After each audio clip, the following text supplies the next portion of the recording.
Welcome and Happy New Year. So, I wanted to talk about men and women and what men are not understanding, and I think also women are not understanding. When we enter these bodies, we are fundamentally androgynous, multidimensional light beings. That is our basic beginnings, our how would I put this? Well, when we were made, we were not a gender at all. And we developed preferences over the incarnations, over the various incarnations we had on other planets.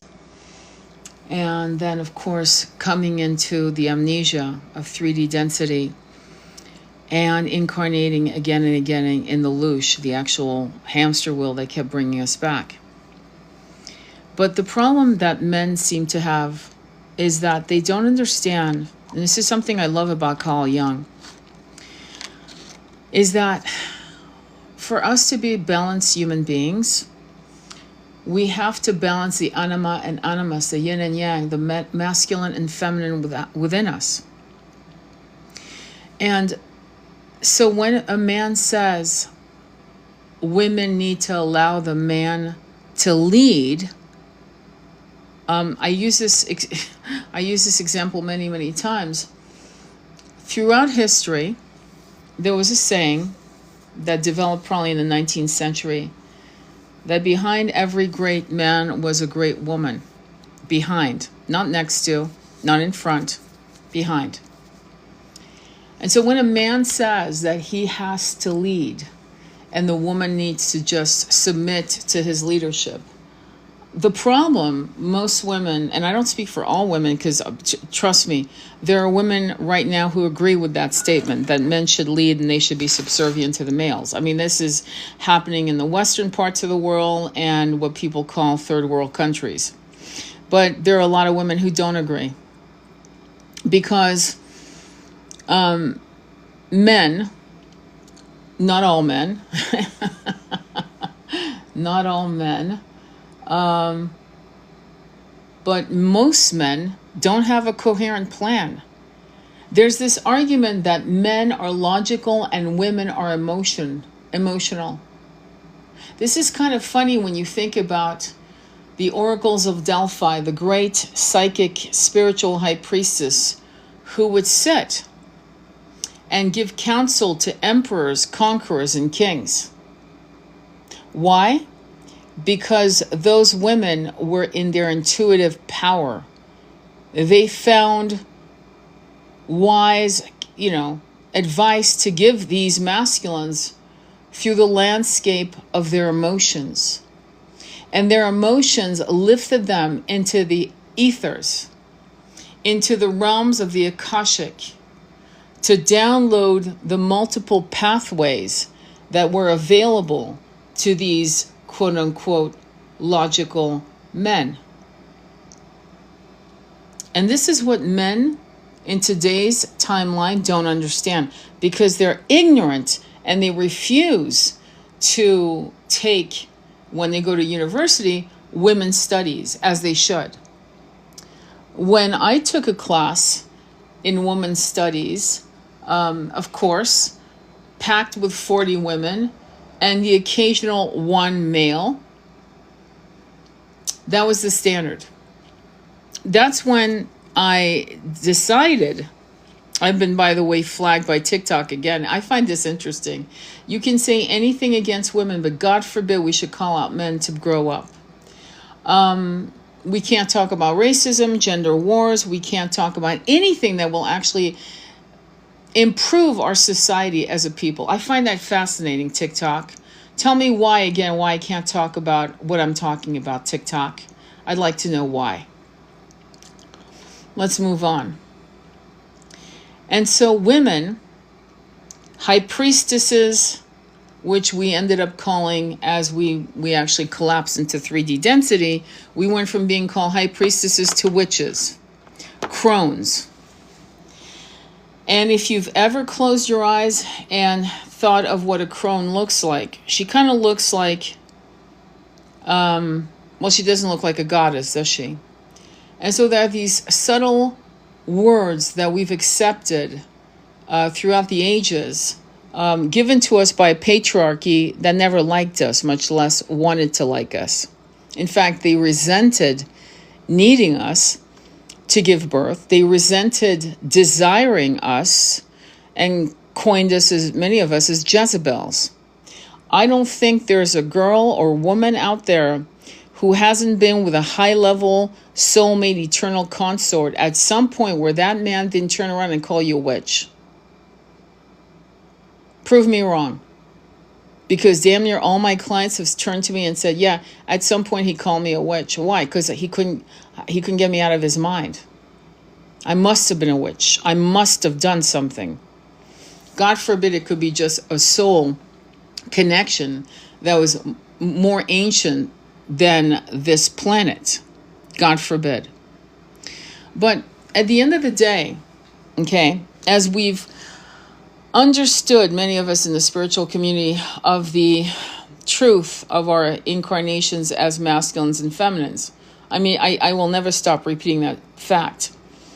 But when we choose to incarnate as the feminine, unlike many of these Orthodox religions, what some people call the Abrahamic branches, and that go beyond, by the way. Egypt has examples of misogyny by the Egyptian priests, so that's not a new thing.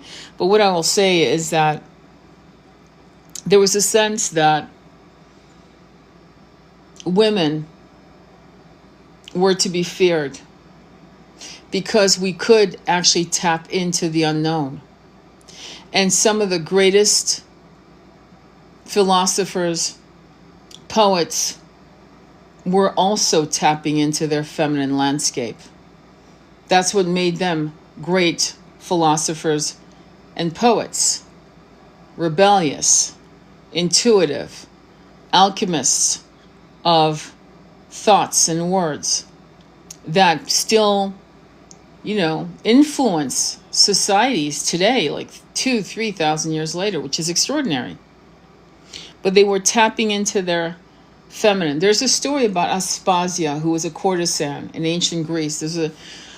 Who I believe she trained, I'm trying to remember if it was Aristotle or Socrates. I think it would have been Aristotle. And these little things, these little historical gems, like for example, Sappho, who was born on the island and lived on the island of Lesbos. Lesbian comes from the island Lesbos.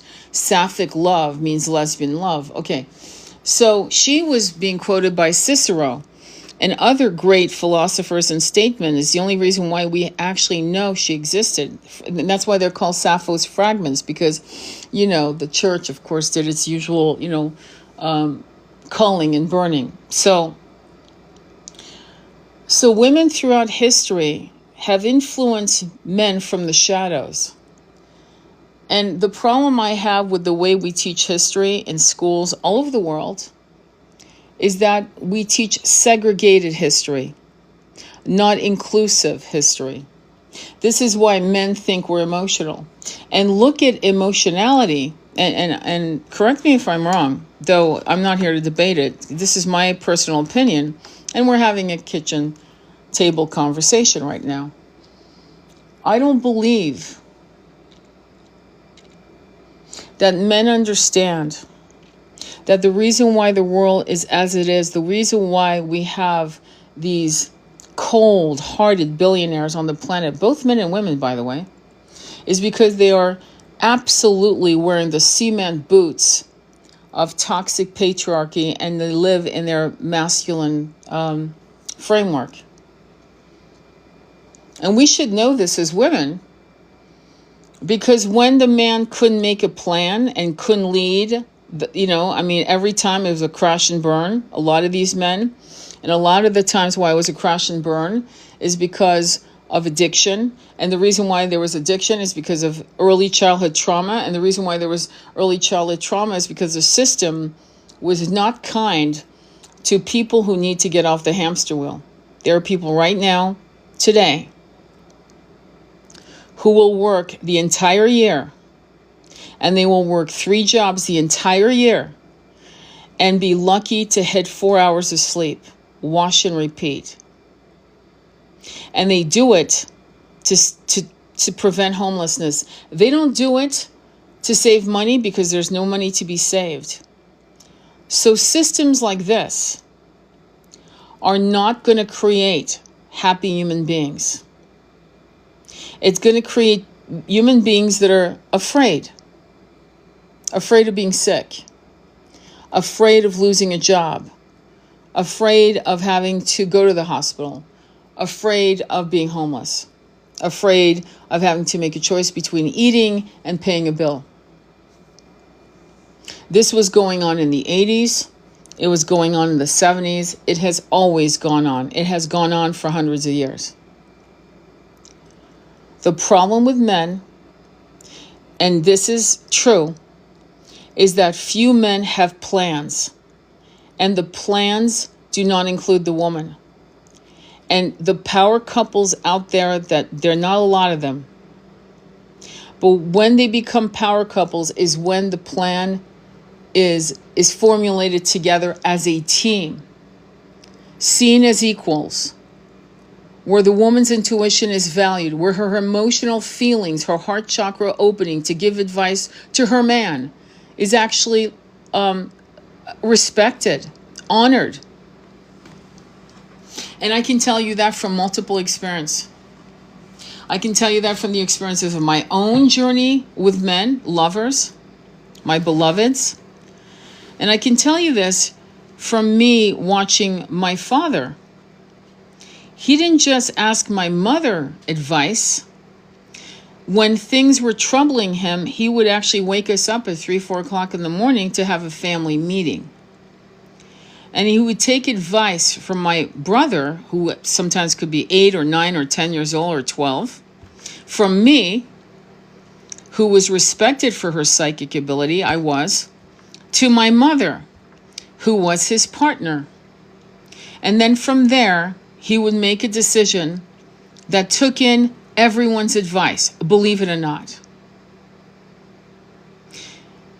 You know what? He rarely made bad moves. And even when he did make bad moves, because no one's infallible, somehow he'd land on his feet. And if we suffered his mistakes, it didn't last long. And what I mean by that, it would last maybe 2 weeks or maybe a month of discomfort. But never 6 months, never a year, much less 2, or a whole lifetime. Did you hear what I said? His wife, my mother, was 16 years younger than him, and yet he still sought advice from his partner, my mother. And this is the kind of healthy honesty that most men who actually don't have a fucking plan worth looking at, no offense, guys, don't even consider. Because if you are married, I would assume you would have married someone of intelligence if you're a man. I would assume that you would have had conversation with the woman you're about to get married to, or that you would look at her philosophies on religion, on spirituality, on finance, on world politics, on all kinds of things, so that you did have a partner, not a bedmate, but a partner. Not some, creature that pushed out kids for you, but a partner, I would think. So that to ask counsel from your woman would be, it would feel like, of course, why wouldn't I ask the most important person in my life? And this is where we're missing the whole point of the fracture of the sacred union. And this is why I tell men to follow Yeshua as a template, because it is probably the oldest and the most, it's closer to many people's Western beliefs. But if you follow him and how, again, study Mary Magdalene, the Gospel of Mary, study what he said, study about her, just like read between the lines, you'll find that He saw her as his equal. I don't know why this is so traumatic to people who call themselves supposed Christians. I don't quite understand why this would feel like a blasphemous thing to say that Yeshua respected women. Yeshua respected his mother. Yeshua loved his partner, Mary of Magdalene. Yeshua saw her as an equal. It is actually in scripture.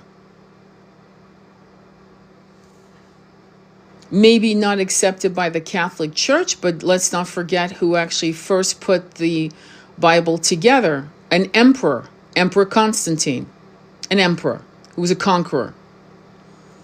So for him to learn how to control the masses, realizing what the Christians were doing and so forth, he had to create a system of oppression. I mean, this is known. I mean, I don't, scholars know this, theologians know this. Unless they're what do they call them? Evangelistic scholars. I don't actually believe in those people. I think there are charlatans and hustlers, but that's another show. So when men say, women, men need to lead, very few of you know how to lead. And I'm going to give you an example. When the Civil War hit, and many men left their farms, their ranches and farms, women actually ran those businesses, obviously for-profit businesses. And they actually were making money. They were actually, these farms, these ranches were actually thriving. And I mentioned this before, and when they returned, I went back to business, and it was a shit show for some of these. In fact, some people actually ended up after the war losing their farms and their businesses, whatever. Women tend to, well, we actually can multitask. And a man would say, well, that's, you're not focused on any one thing. Women are wired to juggle a child on the hip, keeping inventory of the food, while baking bread, while cleaning the house, while juggling what needs to be paid and what can be left to later. Most men can't do that. And there are extraordinary men that are so in their feminine energy that they're able to actually balance as well. In fact, they're balanced men, and they make excellent partners. But to me, when you think about how men really feel like a woman should, just hand the keys to her life and her future to him, when many of us have looked at the lives of our grandmothers, our mothers, our great-grandmothers, and we've all seen, well, let me put it that way, women who never accomplished their dreams. Women who made choices. So one of the best books / movies on the subject is called Revolutionary Road with Kate Winslet and DiCaprio. It's an incredible, visceral story set in the 1950s, towards the beginning of the 60s, I believe. And here we see a woman madly in love, a man, they're madly in love with each other. And he gets lost in the machine. And the ego and the cheating and his inability to realize that his wife wants something else and that she'd rather die than not have a better life. Watch the movie. Men, and I'm not sure where I'm always shocked because I know that there are a lot of mothers out there that are just not good. In fact, I'm glad that many people are deciding not to be parents, because there are so many bad parents, bad fathers, bad mothers. They're only fathers and mothers because of they created a life, but that's about where it ends. They're not mentors. They're not teaching shit. And for me to watch my father, coming from a very How do I put it? He was born in 1923. And what's interesting to me about that is that he was raised by his grandmother and his aunt. He was raised by two women. Do you see? This is why I said what I said about I believe that good women will raise good men. I'm actually believing in that more and more. And what kind of relationship a son has with his mother determines how he will be as a man with women, lovers, sister, whatever. Ultimately, his partner. And that is not something we should actually poo-poo at, because I'm seeing the end results of men who have turned into. I'm seeing more misogyny than I've ever seen, and people feel very comfortable in that. And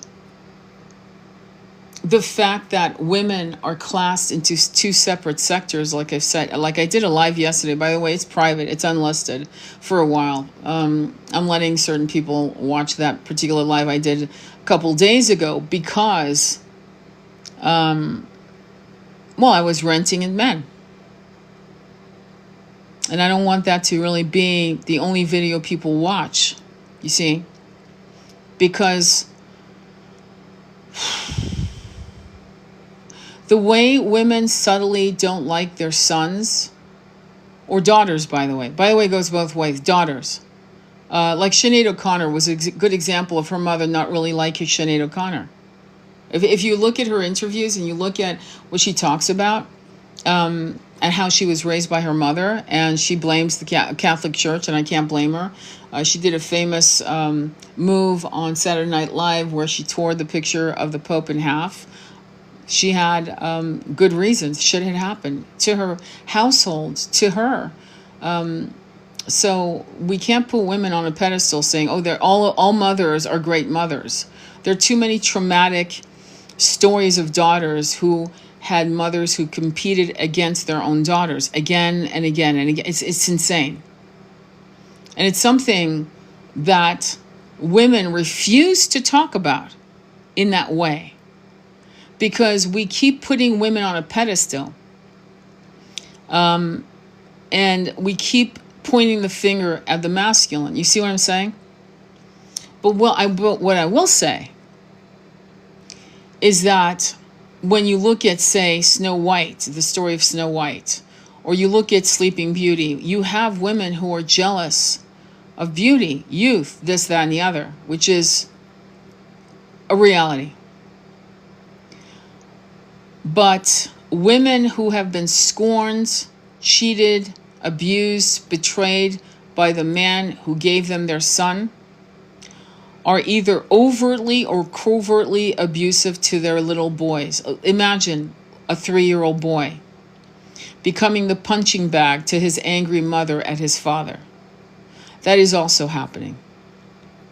So I keep going in circles on the same conversation. But when a man starts saying, "I will lead, you will follow," most women with a half a brain, much less a whole brain, a working fucking effective brain, she's gonna hit the brakes on your fucking comment. She's not going to follow you. She's not gonna hand you the keys to her entire life, unless you look like you're gonna give her a grand life, an adventure, love, loyalty, commitment, honoring her. She'll actually hand you the reins here and there, but she needs to know that you honor her, respect her, and protect her, and then you will hand her the reins back, and it'll be a back and forth of energetic sharing, receiving and giving, receiving and giving. And at that point, you're both like walking shoulder to shoulder. And sometimes one is tired and one steps back a little bit, and vice versa. But it's not a gender situation. It's a recognition that who you decide to commit to, you respect the way you respect yourself. There's no hierarchy. It's a round table.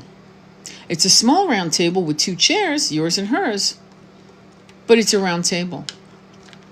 And the way you raise intelligent kids, if you decide to have children with a woman who I hope you respect, who you find is wise, who you can trust, who's going to raise intelligent, free-thinking, irreverent, loving, loyal kids, you would think that you would also eventually have quote-unquote adult conversations on family business. Because there, again, we look at the fact that these little children, these little avatars, right, are, well, they have these gigantic ancient souls. And they also have wise things to share. It's interesting how I would have thought the 21st century would have given us so much more respect and wisdom to all sentient beings. And yet, it hasn't. I remember when my grandmother lost my grandfather through Lou Gehrig's disease. She was 50-some years old. I forgot exactly. I think she was 55 or 57. And she ran the business while he was sick. This is like late 50s. And then I think he died like in, it would have been like in the mid-60s. He died. And she ran the business, the family business, his business. She had to run it for years. And she ran it for another 20 years.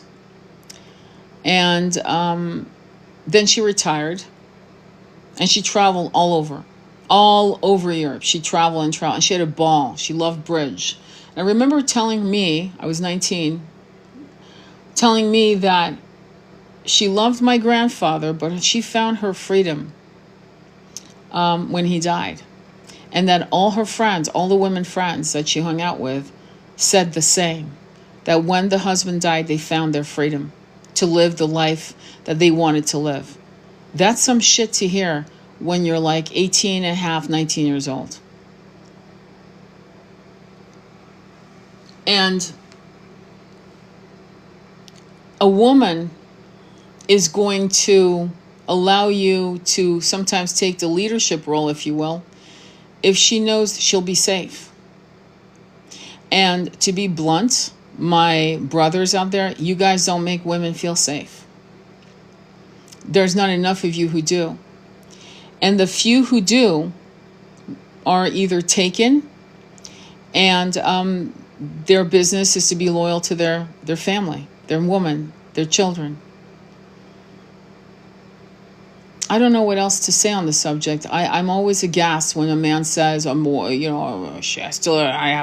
gotta take control. She has to follow my edict.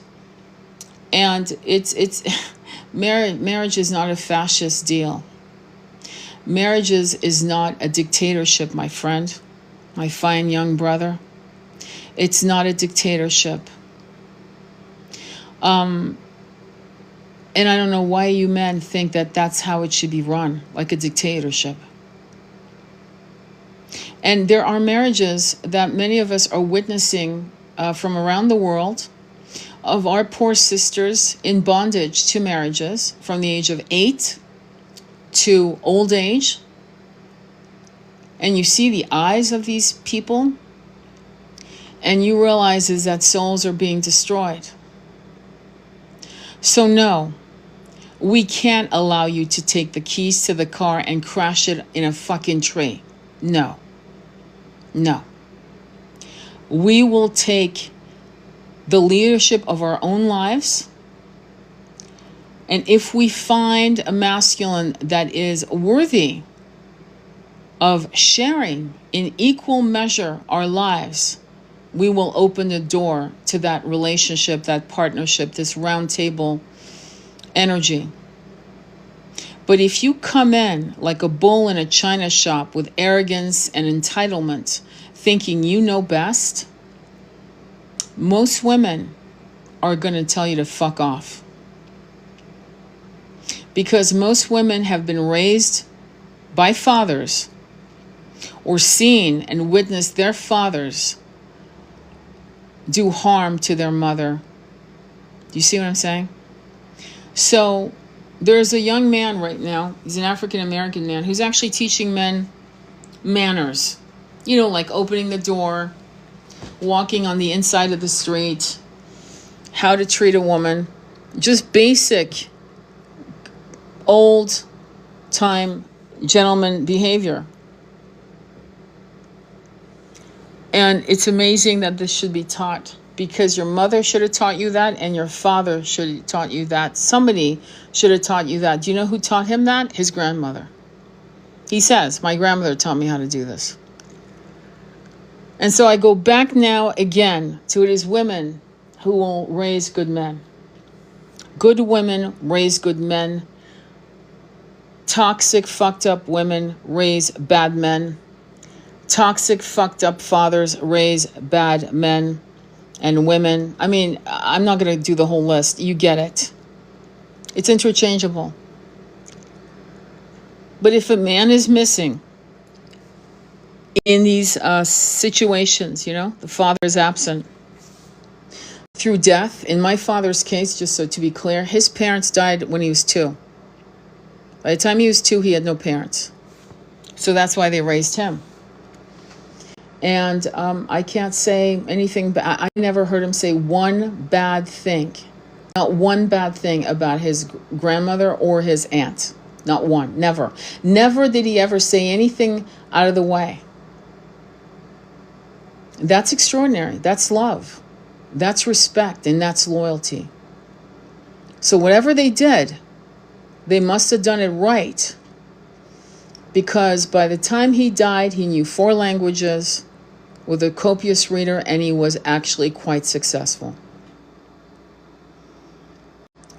So, I don't know, men out there, when you decide that you want to be a leader, you better have the kind of foundational skill sets, respect and care and love for the feminine sex.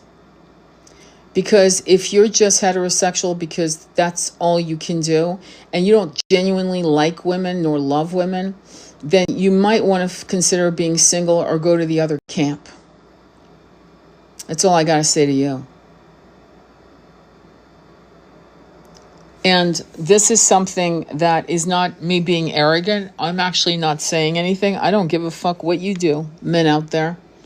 But let me just say that your epidemic of loneliness, you may want to sit down and talk to your mother and find out what the fuck happened.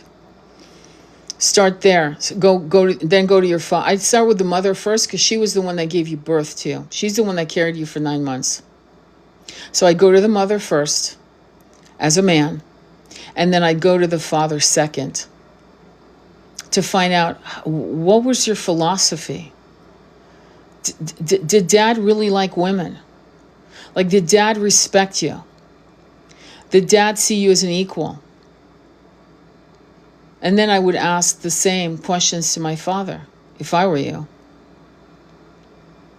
Because how is it that I've known at least 3 men who were very important in my life, one more is a godfather, all born in the 1900s, like literally 1909, 1923, 1914, you know what I'm saying?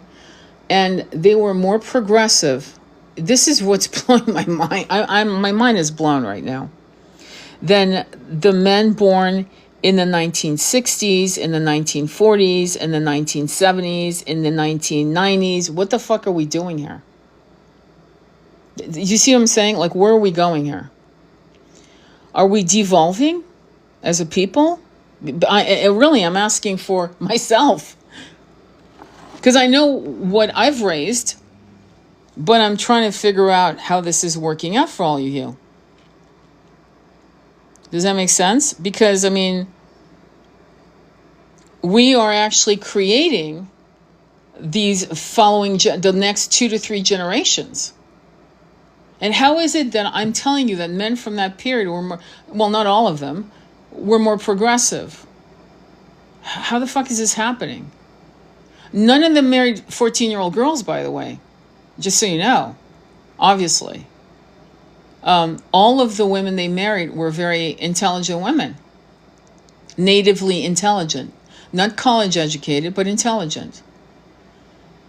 And unlike again, normalizing, Elvis Presley and his 14-year-old bride, or 15. Okay, so she's 15. Or Jerry Lee Lewis married his 14-year-old cousin. This is not, but this is weird. So these men did exist, continue to exist. But in that fucking shit show, we had some good men coming out of that same timeline. And with everything we know about women and feminism, the Me Too movement that affected boys and men as well as women, you would think that we would have less misogyny, not more, less misandry, not more, but we have more of both. That's what's radical. And it is a concern. You should be concerned. This is the new year. This is 2026. This is number 10. Last year was number 9. The master number, God's master number of co-creation. This is number 10, the wheel of fortune. You know what it represents? Isis, Osiris, the balance of the man and the masculine and the feminine. The wheel goes up, the wheel goes down. Good luck, bad luck. The flow and ebb of life. And we're walking into it where we need to be balanced. Next year, 2027, will be 11. And we'll have a choice between confusion, being muzzled, unable to speak our truth, or going right into the high priest, high priestess energy. Druid, druidess. We'll have a choice. And what we did last year, and what we're doing this year, is going to, it doesn't take your brain to figure out. What you say and feel and do this year will impact whether or not you're going to be in the moon cycle of confusion, not knowing what to do, not knowing where you're going, not knowing what's happening in your life, and being fear-filled, or being in your intuitive power as a high priest. And it's a choice. And it's a choice based on the fact that we're not here to continue the old templates of beating up the opposite sex and demanding. If you think there's no hierarchy, that might explain why you don't understand why any of that. No, sweetie, I'm not going to play these old templates from 3D. I'm not interested in 3D. You know what I'm saying? I'm not interested in 3D. Males weren't conditioned. Masculine shifting into femme makes you wonder. No, see, you don't understand. Masculine shifting into femboys is not the goal. Okay? I don't like what I'm seeing. Where we're basically psychologically and spiritually castrating males. Are you fucking kidding me? No, it's fucking no. I like men. Okay? A lot. I like the way they look. I like the way they smell. At least the two I loved. I'm not into seeing my son, my uncle, my father lose their power as masculines. Just like I actually don't like over fucking feminine chicks. I really don't. I think we can be feminine in our Shakti energy and still walk with power. Do you understand? So for me to see this trend of desexualizing the masculine,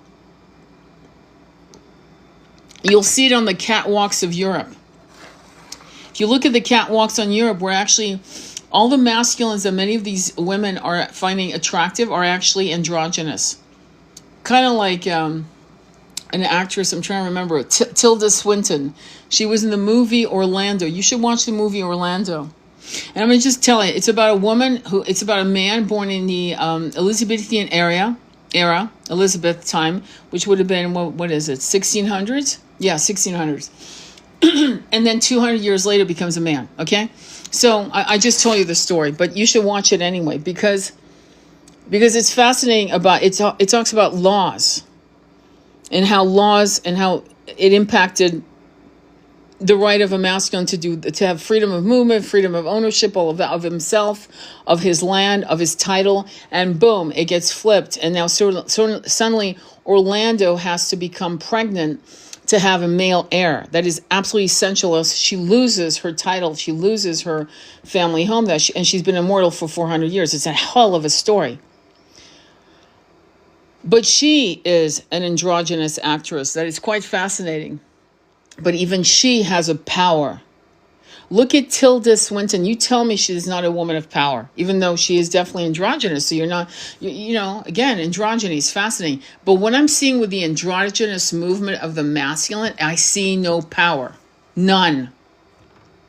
I see weakness. I see someone who looks like they have TB. I'm not kidding. Someone who's sick.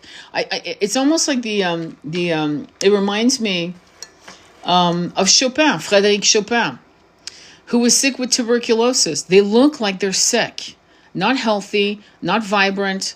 They look desexualized. I'm sorry. And I'm not a big fan of that shit. A man doesn't have to look like a woman to make you feel safe. A man can look like a man and actually be in such a balance within himself. And by the way, when we say masculine and feminine, it's an internal energy. It's not an external energy. It's completely different. And I'm shocked that people think this is a good move, because it's not. So if you think a man should look like a woman and that's your thing, that's your own thing. But women like myself, we like our males masculine. Okay? There's no, if I wanted a fucking woman, I'd go get one. Okay? I mean, no problem. So we have to look at why this is happening. Why are we desexualizing our masculine population? Why are we thinking that's the answer? Because it's not. It's not the answer. You can look like an incredible masculine and be bisexual. You can be looking beautifully masculine and strong and powerful and be polyamorous, and you can be safe. I've met fantastic men who were all these things, and they were balanced and kind and loving and protective of women if they needed protection. You see what I'm saying? And what I'm feeling is that the confusion has been stoked by PSYOP moves to make sure that this gender war continues into, well, I mean, if this continues, good luck. Good luck. See what happens in 75 years. And I don't like what I'm seeing and how the masculines are either becoming feminized or they're becoming radically violent and hateful to women. And I don't like women who are becoming angry and celebrating a serial KILLER. Making them, but I mean, throughout the history, when you look at how women were treated by the masculines, and it had a lot to do with the Catholic Church. I mean, let's not forget. And then there was a Protestant church, and then there was a Muslim religion, and there was the Jewish religion. All these religions harmed women, all of them. And ultimately, when religions are misogynistic, we have to kind of maybe start from zero. I'm sorry if that is offensive to you.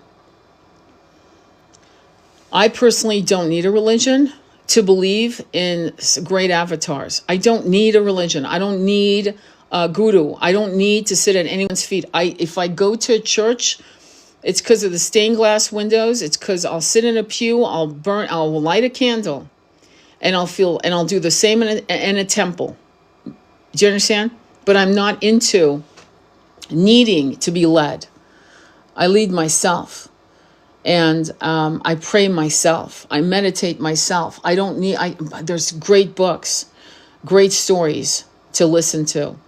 And meditations put all of that together for you. And your connection with God, the source, the universe, the great creator, whatever you want to call it, you can connect to that directly. And there's so many things that have been hidden from us and lied to us about how we were made and so on and so forth. There's so much data. personally me, I'd rather spend time reading books than spending 3 hours in a church listening to whatever their agenda is today. But that's me. That's just how I roll. What you do is your business. But ultimately, any religion that is fascist against any human being it's a hell fucking no to me. So I find my peace in what I've just said. And when you look at agendas that destroy masculine and feminine energies and make it hip to do so, you've been played by, these hands that basically control the puppet strings. You've been played. And how we raise our daughters is as important. And again, women, a lot of women are finally coming out of the shadows saying, yeah, my mother was competing with me. She was jealous because I was beautiful. She was jealous because I was young. She was jealous because my father gave me attention. She was jealous. She was competing with me. And that is nothing to be ashamed of. Women, mothers, need to be much more, how do I put it? Careful. If you know that you're resenting your daughter or your son, you should go into therapy right away and talk it out. I'm not joking. I believe in therapy. Okay? You should make sure that you don't fucking think this is going to be okay, because it's not. You need to go into therapy immediately and tell the truth to your therapist, saying, I don't like my son. I don't like my daughter. I'm competing with my daughter, her beauty, my son reminds me of my ex, and I hate my ex, and I resent my son. I mean, go into therapy, man. And if you don't agree with me, that's too bad. I don't care. Apparently I'm triggering you, because you should actually know that that's what you should do. Or else, why? There are people who have been so damaged by abuse from their parents, they're terrified of having kids. I have more respect for those people, to be honest with you, who are terrified, than people who just saying, oh yeah, let me just have a kid and I'll figure it out as I go. No, don't do that. That's why we're having so many children coming up and growing up into fucked up adults, hating their mother, and hence then growing up to hate women. Or vice versa, hating their father and growing up hating men. So we got to do better, my friends, because it's not going to work. Long term, this is not the solution to let this slide.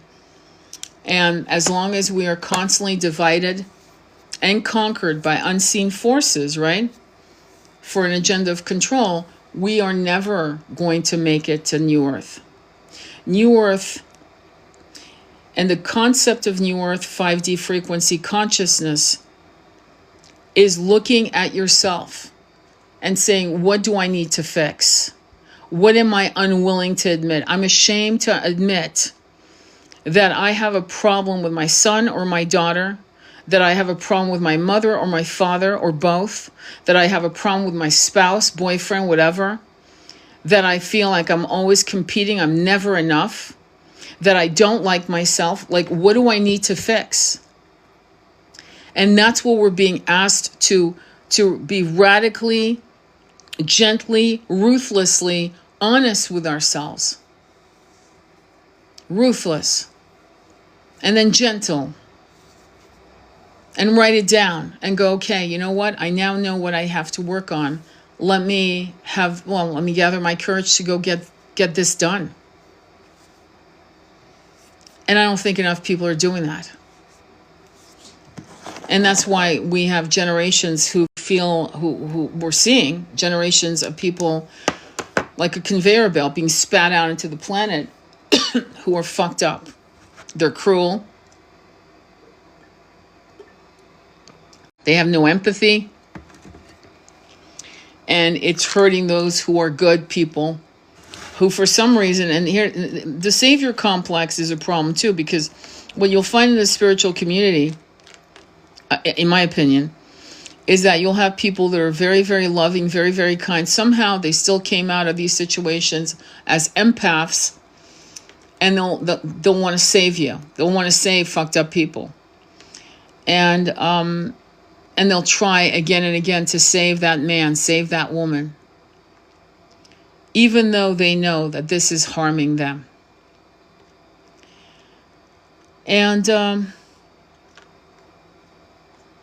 I feel like it's sad because two things are happening that it's been studied actually, where empaths attract broken people and empaths are drawn to helping people. That's the beauty of their souls. That's actually amazing. But the problem is, that's why you see empaths with narcissists, for example. And some of them aren't just narcissists, aren't just a basic. We're talking about some of them are malignant narcissists. And that means there's no fucking healing them. Sam Vatkin talks about it. And I've talked about it at some length back a year and a half ago, but I'll mention it again. He came up with a process called cold therapy. He says the only way to actually heal a malignant narcissist, and the way you do it, is using cold therapy. And cold therapy is using childhood therapy techniques, not adult therapy techniques, childhood therapy techniques, because that's where the soul, that this human being was broken and shattered. And you go from there, and he's had some success in healing malignant narcissists. He's written books on it. He's got 3 PhDs. He's no dummy, that guy. He knows what he's talking about.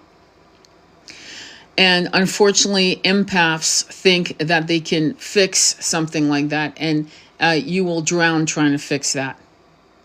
You will drown. And that's the sad part. So we keep going through this conveyor belt of pain as a people. So when you say this masculinity is shifting into femme, males weren't conditioned to regulate emotions. They're not conditioned to regulate emotions. Why not? And that's a question I have for you. Why not?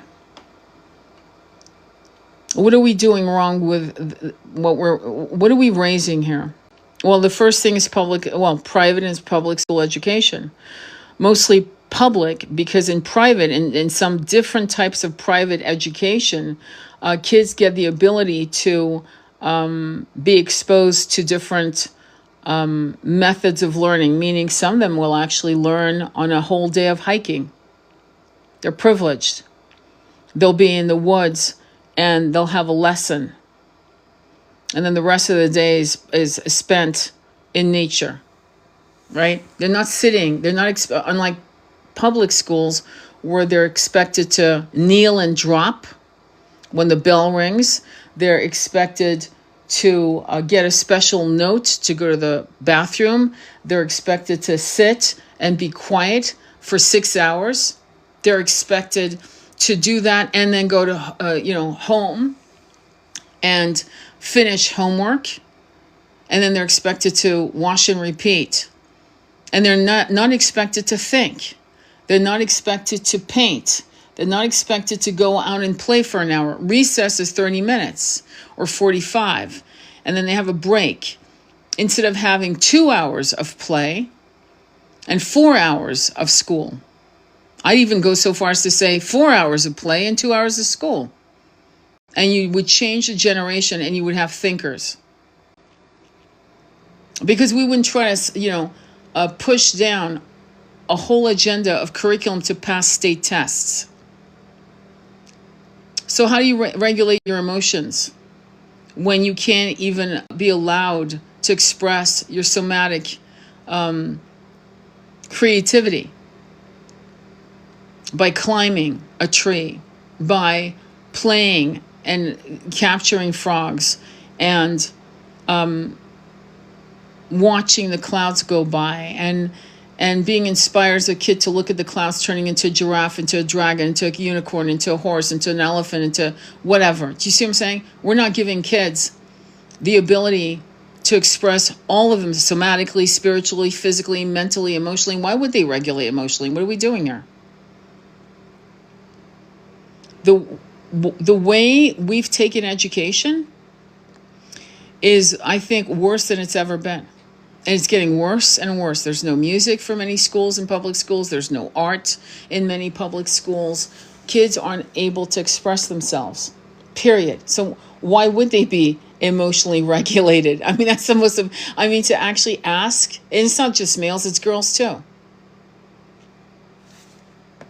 Girls need the same things. Boys needed more because of the hormonal system that impacts the brain. A girl may go through a series of wanting to play with her dollhouse and do little girl things that are cute as hell.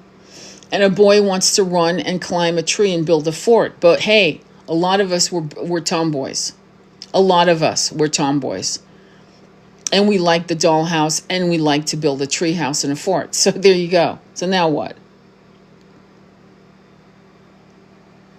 When I was a kid, I was lucky, and I'm going to say that. It was kind of crazy, but lucky. I went to a boarding school in Switzerland, and we go skiing for 2 or 3 hours. I don't remember if it was 2 or 3. I have memories of that. Skiing for 2 hours, 3 hours. Come back, do some schoolwork, have dinner, and finish up with homework in a classroom setting with a teacher helping.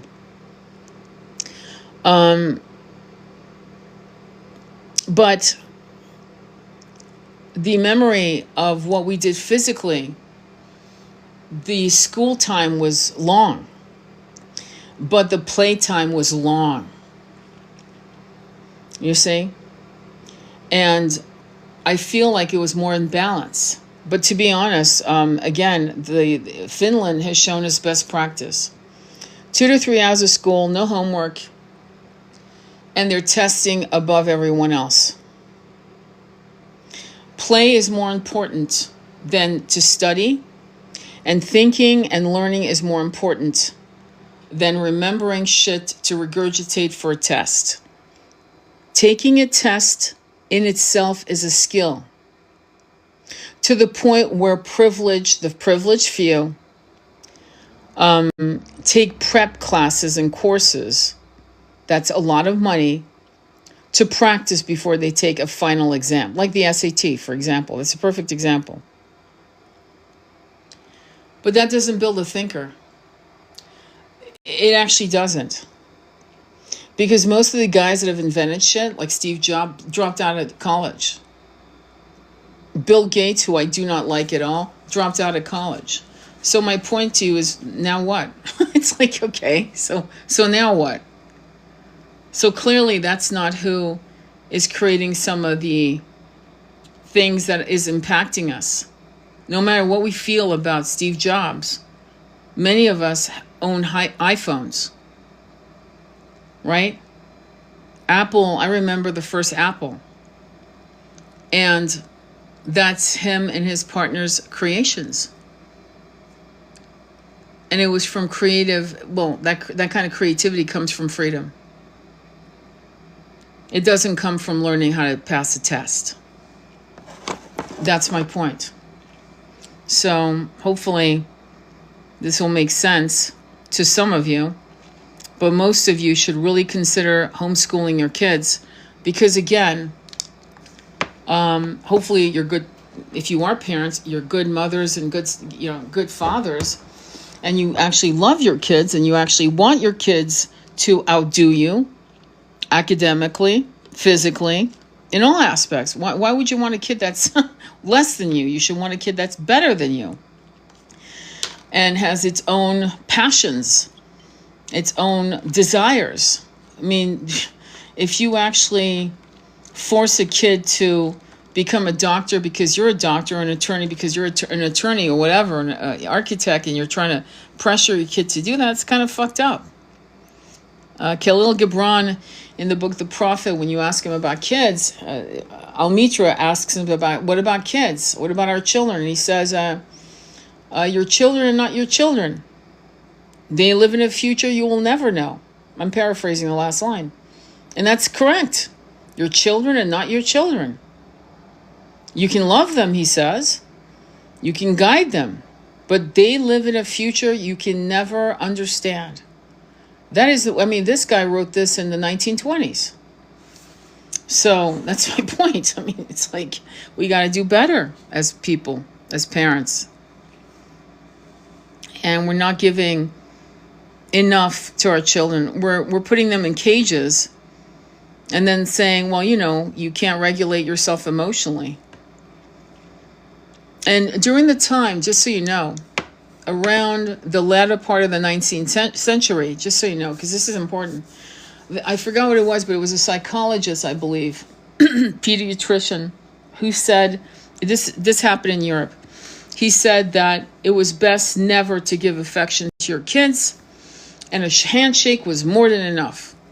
So for almost 100 years, many Europeans were raised under this supposed wisdom that to give affection and love to your kids was not okay. Now we're finally realizing that to let a baby, quote unquote, cry it out is abuse.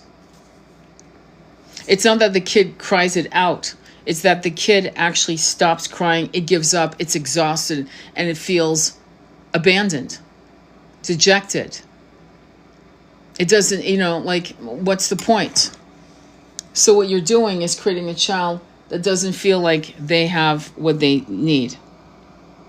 I'm good, my love. Appreciate and gratitude expands to all. But anyway, I have to go. I just realized I went overtime. But thank you for everything. Thank you for being